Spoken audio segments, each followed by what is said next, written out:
Welcome to 1950s post-war America.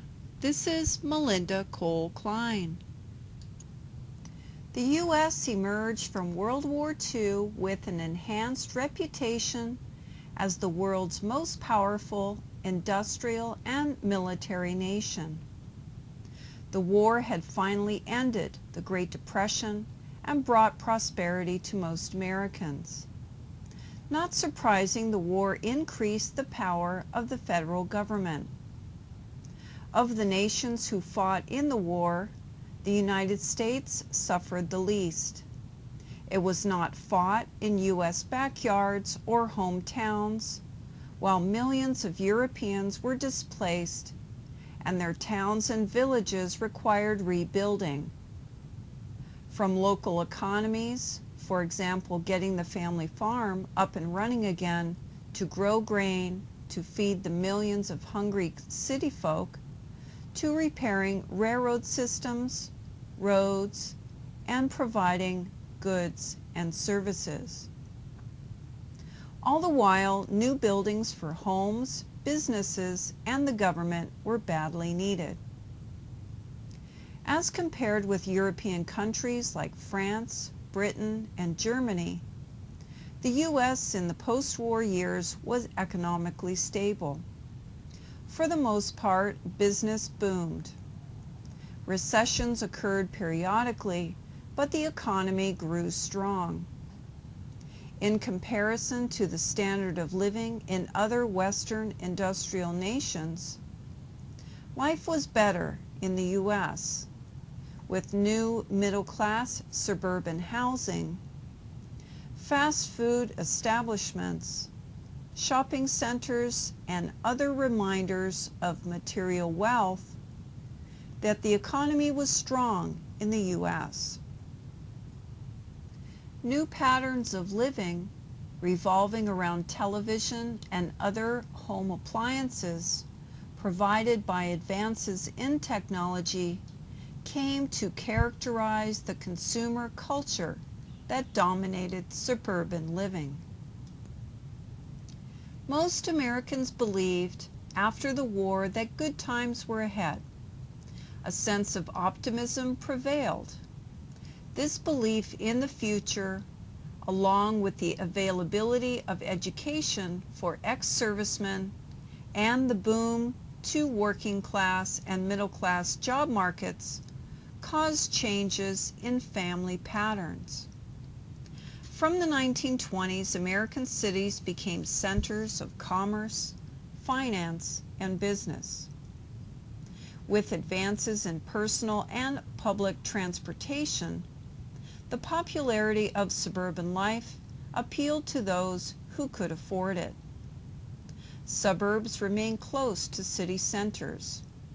By the 1950s, suburbs were farther out from city centers. Between 1948 and 1958, 13 million new homes were built.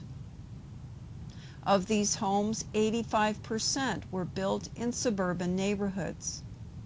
And by 1960, American suburbs housed 37 million. The birth rate soared as millions of Americans started families in the post-war decades. The baby boom peaked in 1957 as the population increased by 10 million children. The baby boom range is considered for children born from 1945 to 1960. All the while, a housing boom fed economic growth as home ownership rose from 53% in 1945 to 62% in 1960. Much of this came from the GI Bill, a veteran benefit from 1944. In addition to giving returning servicemen, regardless of race or rank, priority for many jobs, and providing educational benefits, it offered low-interest home loans. The GI Bill offered millions of ex-servicemen the opportunity to attend college, have a profession, earn solid wages, and buy a home to support a wife and children. The classic definition of masculinity is to support and protect one's family to the best of his ability. Women have pursued this leadership role, though it comes at a high cost: the duality of the unmarried working mother. During the 1950s, Americans held strong domestic feelings. They felt confident about their future. As such, they feared growing threats from foreigners and political subversives. A way to exhibit a sense of belonging was to dress and behave the same. Thus, the post-war years gave rise to standards some call conservative. Expectations of women at home, tending the house and children. Additionally, Americans followed European trends with tailored dressing. Three-piece suits for men, and women clothed in heels and dresses with slim waistlines. However, American youths would begin to drive to be different, to stand out from the crowd, as a portion of this American youth culture found the rules and traditions of their parents' world stifling. Nonconformist teenagers stood apart with their blue jeans and white t-shirts, while typically boys, such as nice boys on television, wore flannel shirts and corduroy pants. They attended school and listened to their parents. Television of the 1950s projected image of home and family to the nation with sitcoms such as Ozzie and Harriet, Leave It to Beaver, and Lassie. Women on these shows, along with the daytime soap operas, tended to demonstrate unyielding qualities one associates with a 1950s mom, such as leaving the discipline to father and being a good listener while offering simple yet loving advice. These shows, illustrating family life, projected acceptable norms for behavior, dress, and character. Traditional gender roles began to shift. This was especially true of university-educated daughters who had shelved a professional career with the choice of wife and mother. While there were women physicians and lawyers in the 1950s, it was commonly argued that motherhood and a female profession were incompatible roles for women. So for middle-class women and husbands who could afford to support a wife and children on his salary alone, such women were expected to fill roles centered within the home. Some saw this trend for women to become professionals and still work full-time outside of the home in professional fields. One American pediatrician, Benjamin Spock, in 1946, published Baby and Child Care. In this book, Spock argued women should leave the responsibility of economic viability to husbands. His duty was breadwinner. Wives should be happy with the scope of their domestic life. Dr. Spock's book set the stage for reaffirming to America that women's place was in the home. It was responsible for establishing American child-rearing standards in the post-war era. Spock advised mothers to stay at home because working outside the home would jeopardize the child's mental and emotional health. Sexual and marriage problems kept middle-class Americans in a cloud of silence. This was traditional with Protestant families.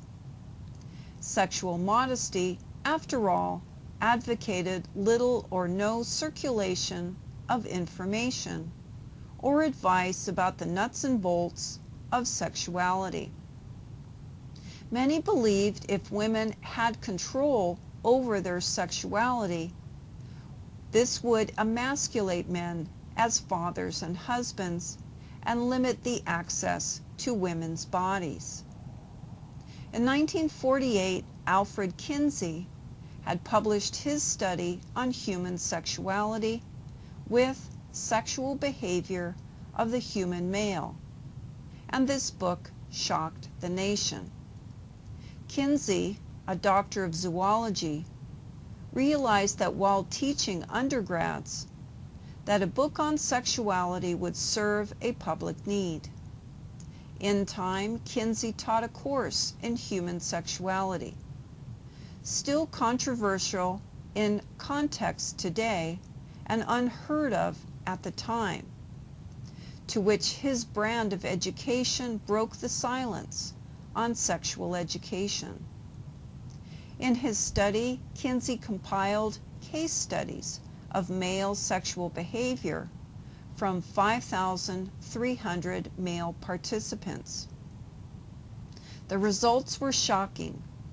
The study revealed that the adult average male participated in widespread practices of sex, which included sex with prostitutes, engaged in extramarital affairs, and liked illicit sex. After 1945, the major corporations in the U.S.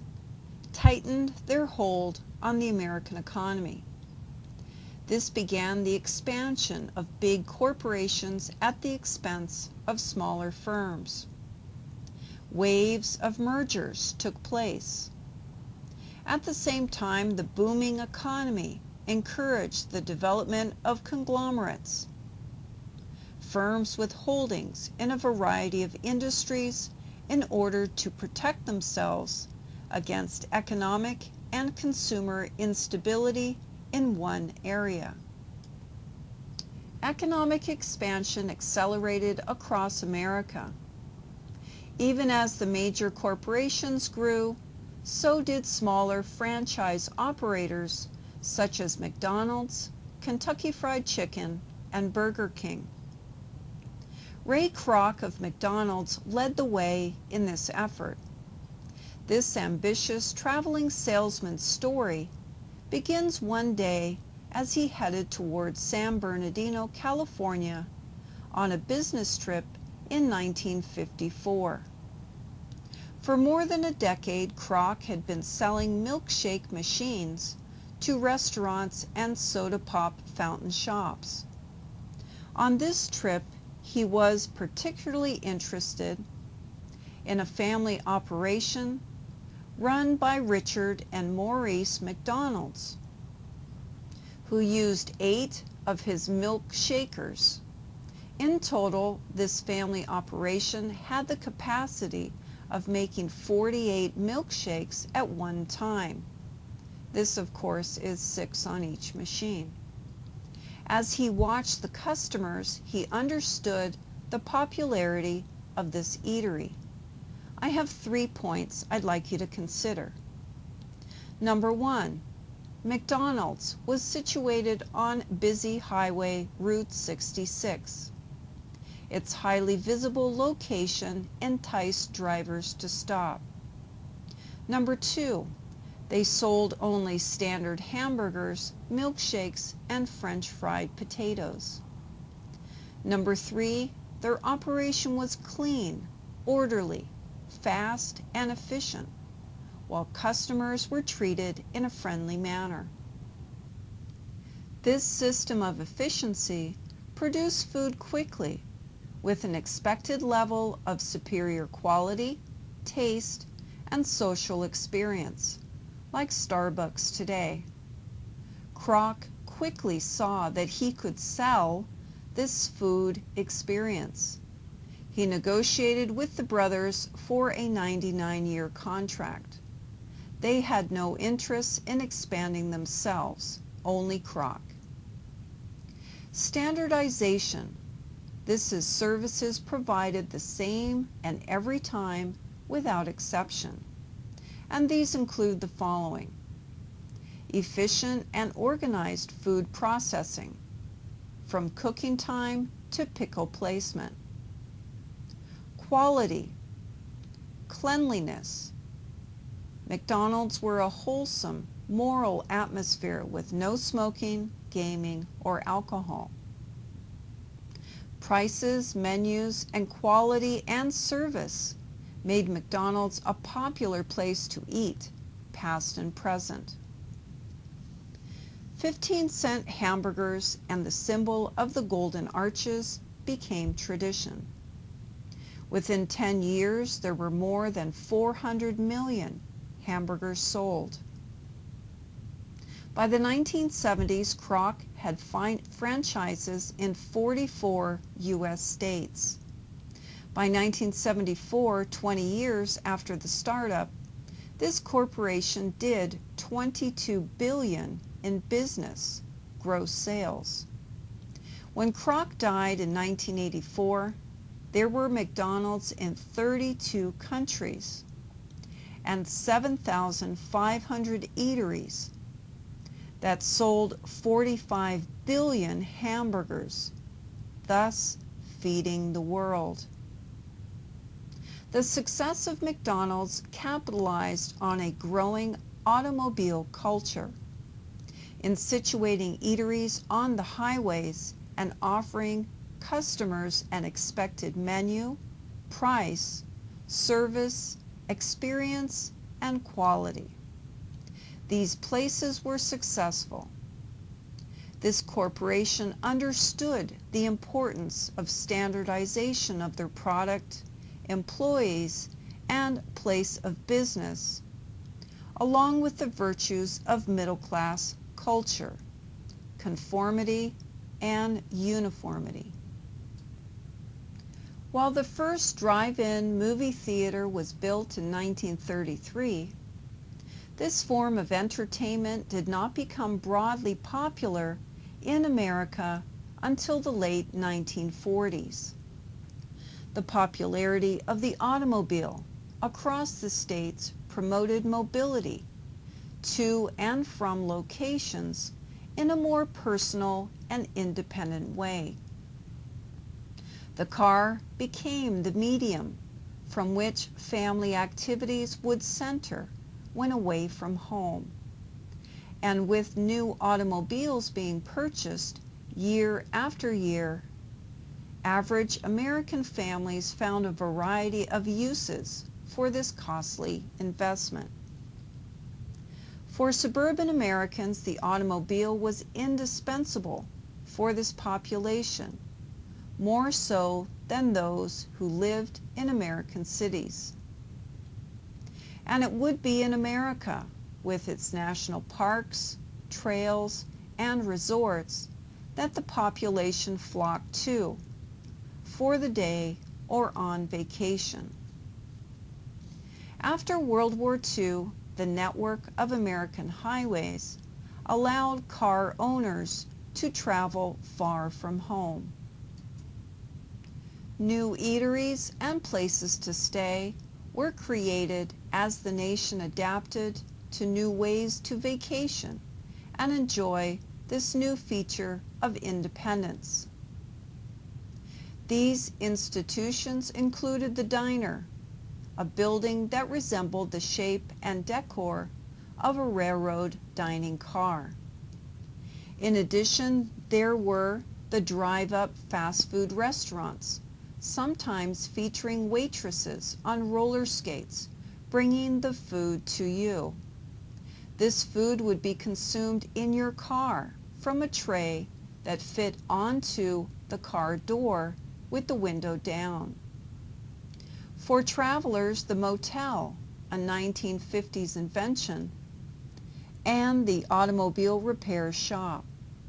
Some establishments, especially those on major highways, became profitable enterprises, which were often family-run. Gas stations and auto repair shops rose in demand as car sales skyrocketed. In 1957, Americans purchased 14 million new automobiles. Thus, the private automobile, along with long-distance trucking using American highways, prompted the rise of new enterprises. During the post-war years, the automobile served another purpose, especially for working-class families and youths. It would be this population in particular that would popularize the drive-in movie theater as a form of entertainment in America. Without having to sit next to other people in a crowded theater, with a car, teens or a family could pack their vehicle to enjoy a film in privacy for one low price. Children brought blankets and pillows to watch and listen to films like sitting in front of the television at home. Drive-in movies allowed the congregation of community residents. Near the center of drive-ins were a concession stand with popcorn and hot dogs along with soft drinks and restrooms. These were not establishments that sold alcohol. But drive-ins did have an unsavory reputation for illicit sex and activities. Void of adult supervision, some teens used drive-ins as makeout spots. This negative reputation attributed to drive-ins brought cities and drive-in owners to create laws and curfews to deter such activity. In time, many drive-ins had guards that patrolled the lot to control illicit activities. However, even by the late 1970s, movie drive-in theaters accounted for about 1/3 of all movie establishments. The popularity of drive-in movie theaters spanned from the mid-1940s to the late 1990s or so, depending on the location. By the 1980s, with the decline in drive-in popularity, most converted these large open spaces to swap meets or used them for community events. With the rise in property values offered by land speculators, drive-in properties were sold, becoming shopping malls or housing developments. For decades, this form of movie attendance was enjoyed by millions of Americans for close to half a century or more. As corporations changed, so did the world of work. Reversing a 150-year trend, after World War II, the United States became less of a goods producer and more a service provider, such as in banking, education, finance, insurance, and healthcare, as compared with manufacturing. This trend would slowly emerge over time.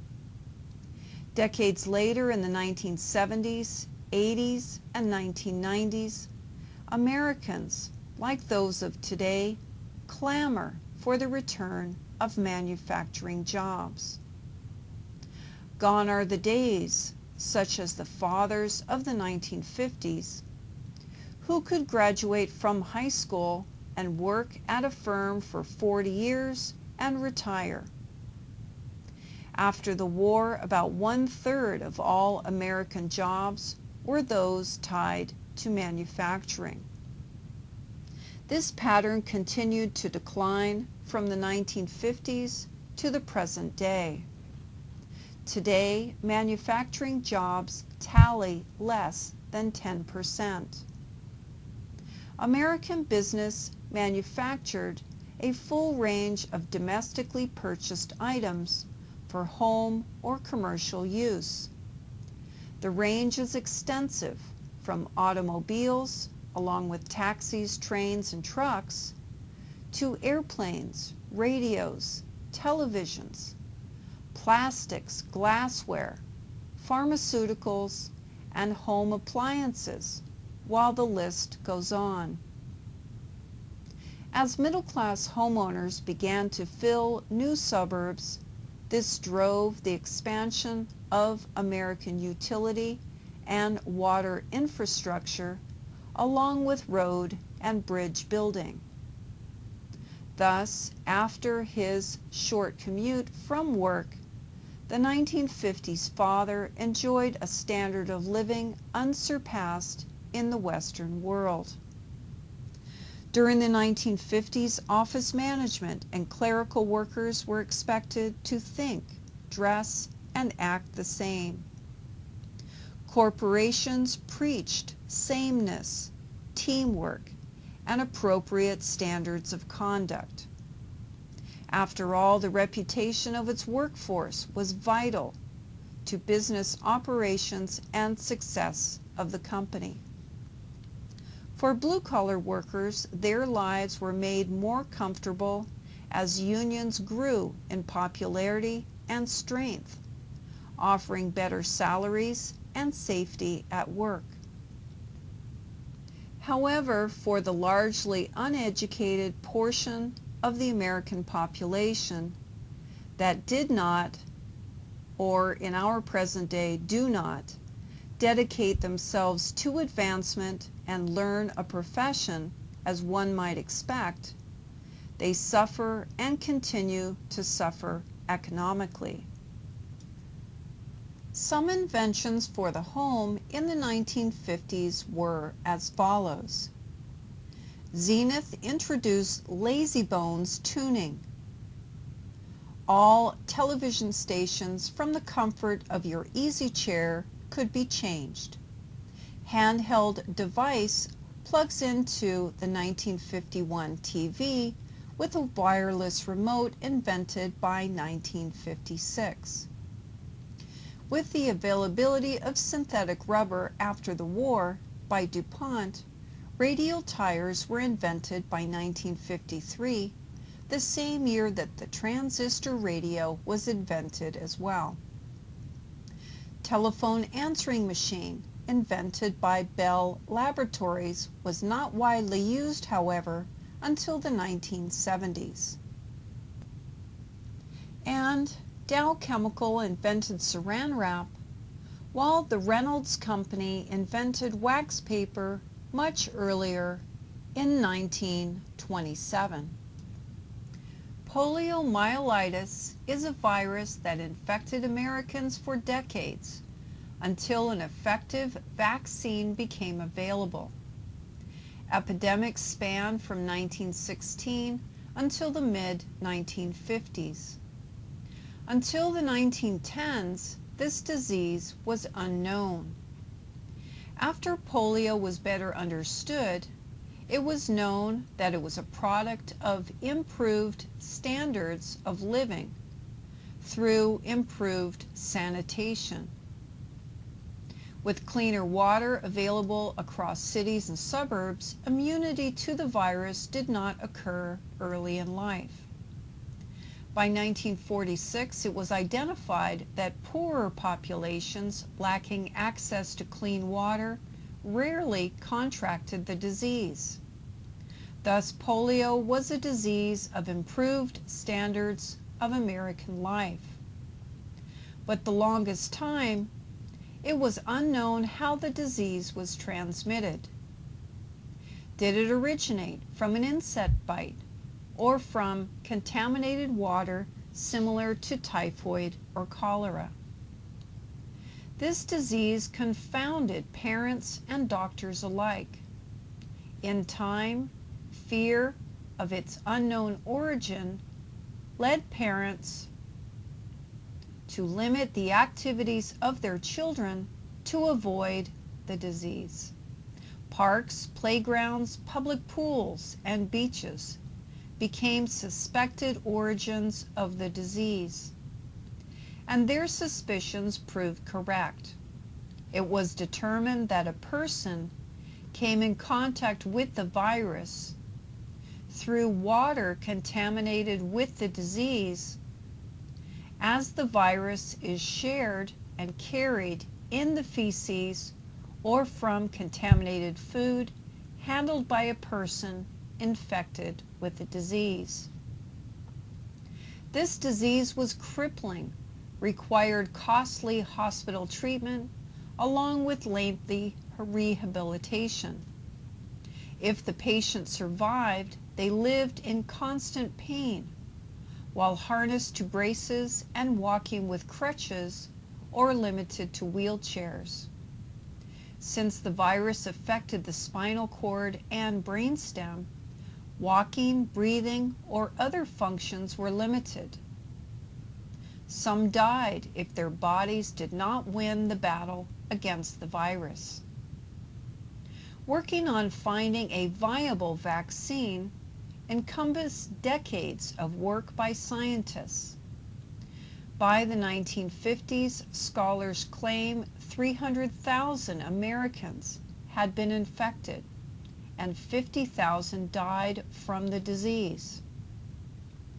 Sadly, young children were often the victims, though the disease could strike any age group, gender, or race.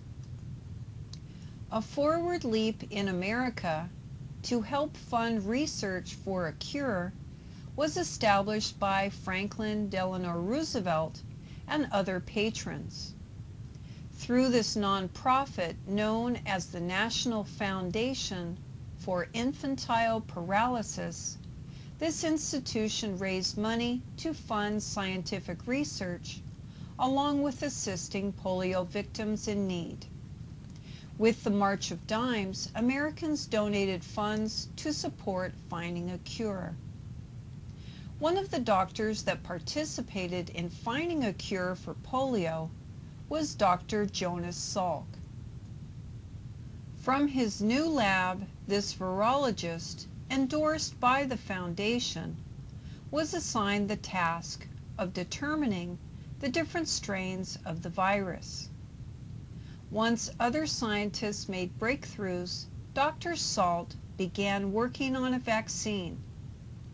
By 1952, he was perfecting it. And it would be during this year America witnessed its worst summer epidemic of polio. 50,000 Americans were struck down with the deadly disease. After 5 years of research, in the spring of 1952, Dr. Salk vaccinated himself with the polio inoculation and also his children. This would boost confidence for his vaccine over those by competing scientists. And the vaccine worked. Those vaccinated developed polio antibodies, thus an immunity to the disease. But what was needed was a large trial, and this took time to be approved as Salk had his critics. By 1953, a vaccine was in production, and by the spring of 1954, the vaccine was ready to distribute if approved by the Department of Health. Once approved, Americans numbering 500,000 participated in the trial. By 1955, the results had been analyzed and announced to the public. The vaccine worked, and it would be made available broadly as Salk did not patent his polio vaccine, believing the vaccine belonged to the people. A technological revolution transformed post-war America. Some of the developments, like the use of atomic energy, had evolved from war research. This growth in research and development led to the scientific laboratories that would create jet aircraft, satellites, nuclear weapons, and also consumer goods. Computers assisted research and development companies as they were an invention prior to the 1940s. ENIAC, electronic, numerical, integrator, and computer, was the first large-scale electronic digital computer capable of being programmed to solve a full range of computing functions and problems, although earlier computers had been built with some of these properties. This supercomputer was built to calculate tables, to facilitate accuracy in firing missiles and artillery for the U.S. Army. At the University of Pennsylvania, the project was unveiled by 1946. In a landmark case, Honeywell versus Sperry Rand, the government voided the patent. This allowed for the invention of other electronic media to be developed by the public, such as what we enjoy today. Because of the digital and mathematical innovative technologies developed, computers became essential for space exploration, national defense, air traffic control, and vital in regards to communication. While Harry Truman won the 1948 election, it was Dwight D. Eisenhower who guided America as the 1950s president. By 1952, he won election and re-election in 1956.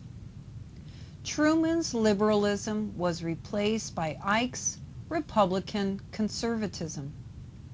Eisenhower wanted to limit the president's role and convey to Americans to feel good about the economy. This don't worry attitude combated the fear of the Soviet Union and communists in America. The era of the Cold War was a growing concern. Under Ike's presidency, the White House took the lead in creating legislation that would benefit Americans. This would take the form as old age pensions, minimum wage reforms, and unemployment payments in a time when welfare recipients grew. The Korean War began on June 25, 1950. While the war has not officially ended, a ceasefire took effect on July 27, 1953. It began as a civil war and quickly escalated, arising from a conflict in regards to government rulership styles. This Cold War era conflict served as a medium in which the Republic of China with the USSR could battle the United States military. South Korean desires to remain free of the Northern Communist government were supported by the governments of the United States, the United Kingdom, and the United Nations member countries. Cold War policy created conditions that led to the Vietnam War. The Vietnamese struggled for independence against the Japanese and then the French in Indochina. Vietnam was once a part of a French colony, but was occupied by Japan during World War II. After the Japanese surrender in 1945, Ho Chi Minh and the Viet Minh proclaimed Vietnam an independent nation.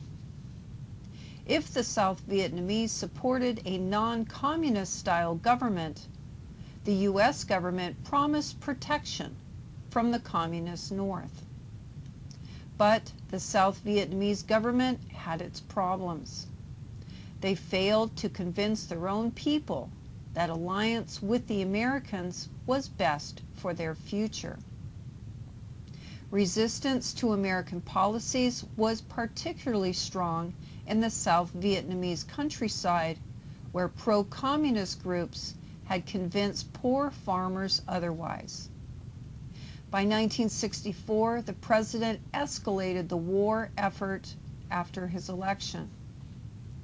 Both Presidents Truman and Eisenhower would provide military intervention to the French government in the place of Vietnam.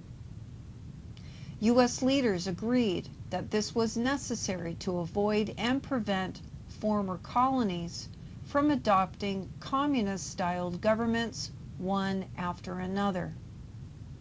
As a part of American history, Vietnam would be viewed by the government, and as taught in history books, as a major conflict fought during the Cold War.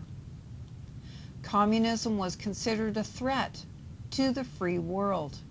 In essence, this military support of France opened a window for the USA as the dominant non-Asian power.